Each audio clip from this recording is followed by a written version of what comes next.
बहू। सभ्यता से भरपूर शास्त्री परिवार की इकलौती बेटी मोहिनी को बचपन में ही पढ़ाई के लिए विदेश भेज देते हैं, जहां से वो सालों बाद ग्रेजुएशन पूरी करके इंडिया वापस आती है, जो अब संस्कार, सभ्यता, संस्कृति जैसी चीजों से कोसों दूर होती है। एक सुबह मोहिनी शॉर्ट ड्रेस पहने, कानों में हेडफोन लगाए जोर जोर से इंग्लिश गाने गाती हुई घर में घूम रही होती है।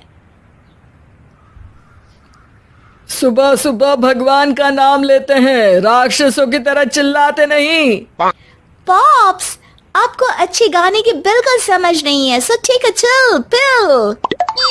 अरे मोहिनी, पापा से ऐसे बात करते हैं क्या?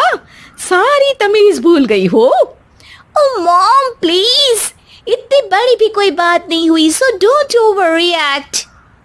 ऐसे ही दिन बीतते हैं जिसमें मोहिनी के तौर तरीके, रहने और बात करने का ढंग उसकी मम्मी पापा को परेशान करने लगता है।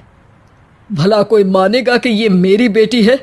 रीति रिवाज और संस्कारों से तो इसका दूर दूर तक कोई नाता नहीं, और अब तो लगता भी नहीं कि कभी होगा।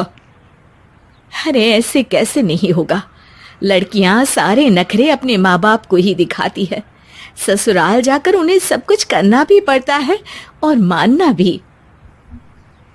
पत्नी की बात शास्त्री जी समझ जाते हैं और कुछ ही दिनों में अपने से भी ज्यादा धार्मिक परिवार में निखिल के साथ मोहिनी का रिश्ता पक्का कर देते हैं।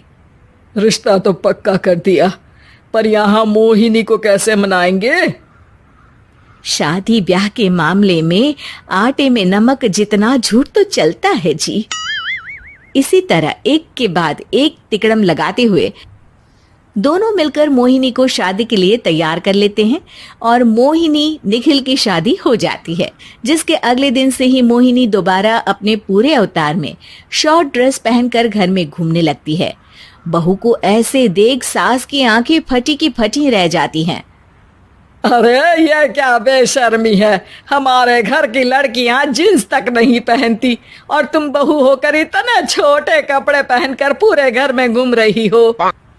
सीरियसली मॉम, प्लीज आप अपनी इस 80 के दशक वाली सोच में मुझे इंक्लूड मत करो। हाय तौबा, एक तो बेशर्मी दिखाती है, ऊपर से सास के साथ जुबान भी लड़ाती है। अरे जल्दी कपड़े बदल कर आ, घर की पहली आरती तुम्हें ही करनी है। इतनी देर में निखिल भी वहां आ जाता है। माँ, पापा आने वाले हैं, पूजा का सारा सामान तैयार है ना? ये पूजा हमेशा मेरे बॉयफ्रेंड्स के पीछे पड़ी रहती थी और अब हस्बैंड के पीछे भी आ गई। मोहिनी की बातें सुन सास तो अपना सिर पकड़ लेती है, लेकिन निखिल किसी न किसी तरह उसे पूजा के लिए कन्विंस करके कपड़े चेंज करने के लिए भेज देता है, जिस पर पूजा खत्म होने के बाद वो एक बार फिर अपनी शॉर्ट ड्रेस में आ जाती है। बहू, ये क्या तरीका है? संस्कार नाम की कोई चीज है या नहीं? नहीं ससुर जी, संस्कार मेरा दूसरा बॉयफ्रेंड था, अब तो मेरा उससे कोई कांटेक्ट नहीं है। मोहिनी का जवाब सुन के ससुर तो भगवान नाम जपते वहां से चले जाते हैं, लेकिन सास बहू के बीच कहा सुनी फिर शुरू हो जाती है, जिसे इग्नोर करते हुए मोहिनी घर से बाहर चली जाती है और देर रात घर वापस आती है। मोहिनी, मैं जानता हूँ कि तुम विदेश में रही हो और तुम्हें वहीं की आदत है, पर यहाँ चीजें कुछ अलग है। अगर तुम उस हिसाब से कुछ एडजस्ट कर लो तो सबके लिए सही हो जाएगा। I am not in a lecture mood. Good night.